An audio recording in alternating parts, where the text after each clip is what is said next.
بسم اللہ الرحمن الرحیم، السلام علیکم، میں ہوں عثمان زیب۔ بات کرتے ہیں ملک کے اندر سیاسی عدم استحکام جو چل رہا ہے، اس میں جنرل فیض حمید کا کتنا کردار ہے؟ تو سہیل صاحب اس کے بارے میں تھوڑا سا بتائیے گا۔ بسم اللہ الرحمن الرحیم۔ آج ملک کے اندر جتنا بھی سیاسی عدم استحکام ہے اور تمام پولیٹیکل پارٹیز ایک دوسرے کے پیچھے لگی ہوئی ہیں، ان سب چیزوں میں مین جو کردار ہے وہ جنرل فیض حمید صاحب کا ہے۔ بیسیکلی جنرل فیض حمید صاحب خود آرمی چیف بننا چاہ رہے تھے، جس کی وجہ سے انہوں نے یہ سارا ڈرامہ رچایا۔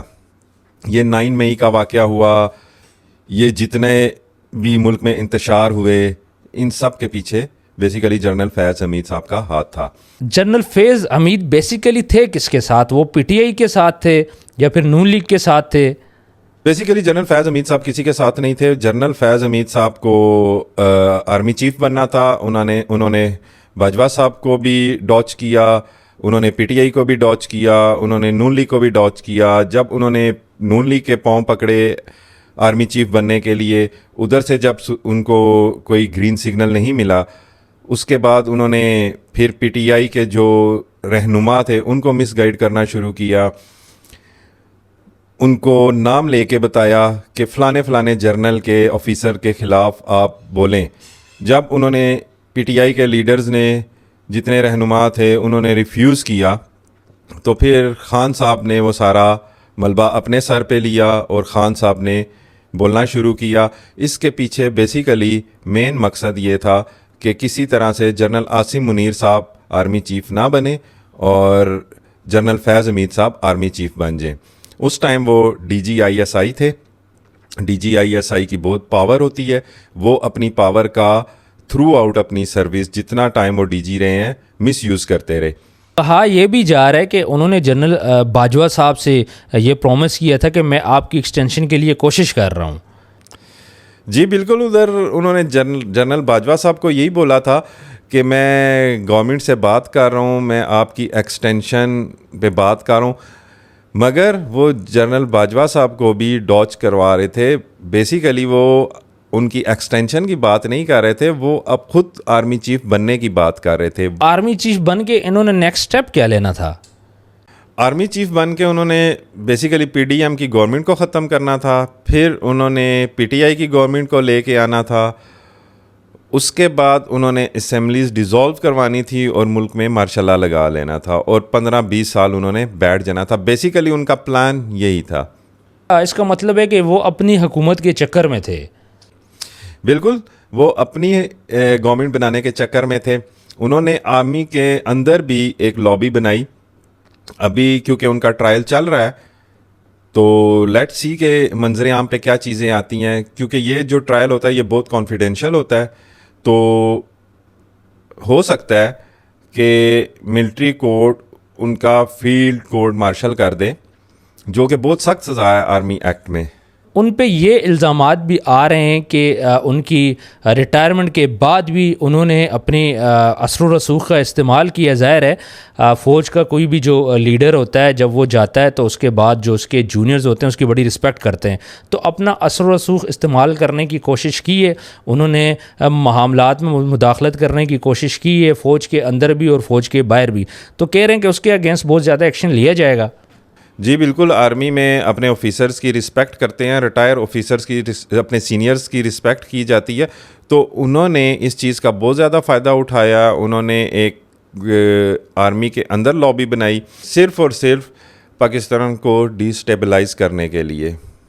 تو ابھی ان کے اگینسٹ بڑا ہی اسٹرانگ ایکشن لیا جائے گا۔ تو مجھے یہ سمجھ آئی یہ جو سارا سنیریو ہے کہ جنرل جو فیض حمید صاحب تھے انہوں نے ایک ایسی پولیٹکس کھیلی ہے، انہوں نے باجوہ صاحب کو بولا کہ میں آپ کی ایکسٹینشن کے لیے کوشش کر رہا ہوں، خان صاحب کو بولا کہ میں آپ کے لیے کوشش کر رہا ہوں، نون لیگ نواز شریف شہباز شریف صاحب کو اپنے رشتہ داروں کے تھرو پیغامات بھجوائے کہ میں آپ کے لیے کوشش کر رہا ہوں کہ آپ کی گورنمنٹ مزید مستحکم ہو جائے، جب پی ڈی ایم کی گورنمنٹ تھی۔ تو انہوں نے یہ گیم کھیلی کہ بھائی سائڈ بائی سائڈ سب کے ساتھ وہ چلتے رہے، حالانکہ ان کا پلان یہ تھا کہ وہ خان صاحب کی حکومت کو لے کے آئیں، پی ڈی ایم کو ڈیزولو کریں، خود آرمی چیف بن جائیں، اس کے بعد پھر دوبارہ مارشل لا لے کے آئیں اور پھر وہ کئی سالوں تک پرویز مشرف صاحب کی طرح ملک کے اوپر حکمرانی کریں۔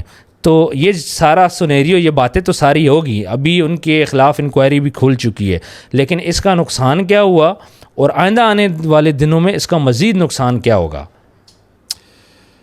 اس کا نقصان یہ ہوا ہے کہ جی ملک میں بدامنی پھیل گئی، باپ بیٹے کا دشمن بن گیا، بیٹا باپ کا دشمن بن گیا.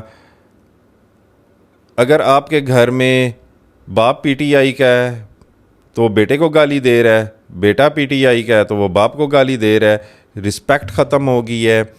اور غریب لوگ جتنے بھی تھے ان کے روزگار ختم ہو گئے. جنرل فیض حمید صاحب نے پروجیکٹس میں بھی بہت انویسٹ کیا ہوا تھا، وہ سارے پروجیکٹس فلاپ ہو گئے. ادھر سے بہت سے انویسٹرز کو لاس ہوا. جب ایمانداری کا لفظ آتا ہے تو سب سے پہلے ہمارے مائنڈ میں آرمی آتی ہے، تو اس چیز کا انہوں نے فائدہ اٹھایا اور لوگوں کو اس طرح سے بھی نقصان پہنچایا. بہرحال ان ساری چیزوں کے ٹھوس شواہد آرمی کے پاس ہیں، جس بیسس پہ آرمی ان کے خلاف انہوں نے ایکشن لیا، انہیں اریسٹ کیا اور اس کے بعد ان کا ملٹری ٹرائل ہو رہا ہے. بعض سورسز یہ بتا رہے ہیں کہ گنڈا پور صاحب جو کہ سی ایم کے پی کے ہیں، ان کے بھی بڑے اچھے روابط سٹل ہیں فیض حمید صاحب کے ساتھ. تو یہ ایک بات بھی سامنے کھلی ہے، تو اس بات میں کچھ صداقت ہے؟ پی ٹی آئی کے ہر رہنما کے ساتھ جنرل فیض حمید، جتنے بھی بڑے رہنما ہیں ان کے ساتھ رابطے میں تھے جنرل فیض حمید صاحب، اور ان کو مسڈ گائیڈ کر رہے تھے، کیونکہ انہوں نے اپنے مائنڈ میں ایک ٹارگٹ رکھا ہوا تھا خود کو آرمی چیف بنانے کا، جس کے لیے انہوں نے یہ سارا ڈرامہ رچایا. خیر جو بھی ہوا، اس کا جو نقصان ہے وہ ہمارے ملک ہوا، ملک پاکستان کو سب سے بڑا نقصان ہوا کہ آج لوگ آرمی کے خلاف بھی باتیں کر رہے ہیں. اس کے علاوہ ظاہر ہے ان کے پاس ایک پاور تھی، انہوں نے اس کو مس یوز کیا. ملٹری ٹرائل ہو رہا ہے تو بدنامی تو خیر کافی زیادہ ہو رہی ہے پوری دنیا میں پاکستان کی اس بات سے، لیکن جو فوج یہ بات بول رہی ہے کہ جی سیاست سے ہمارا کوئی تعلق نہیں ہے، تو یہ جو آپ کہہ رہے ہیں ان کے روابط سب کے ساتھ ہے، تو فوج آرمی یہ کیسے بات کر سکتی ہے کہ ہمارا کوئی سیاسی بیک گراؤنڈ نہیں ہے، جو ملک کے اندر سیاست ہو رہی ہے، گورنمنٹ ہو رہی ہے، ہمارا اس میں کوئی رول نہیں ہے؟ تو اس بات کی کچھ سمجھ نہیں آتی. کسی ایک آفیسر کے پرسنل ایکٹ کو لے کے آپ پوری آرمی کو بدنام نہیں کر سکتے. ابھی جو جنرل عاصم منیر صاحب ہیں وہ بھی اسی انسٹیٹیوٹ کا حصہ ہیں. آپ دیکھیں، اگر جنرل آصف منیر صاحب نے سب سے پہلے اپنے انسٹیٹیوٹ سے احتساب سٹارٹ کیا ہے، یہ سب سے بڑی بات ہے.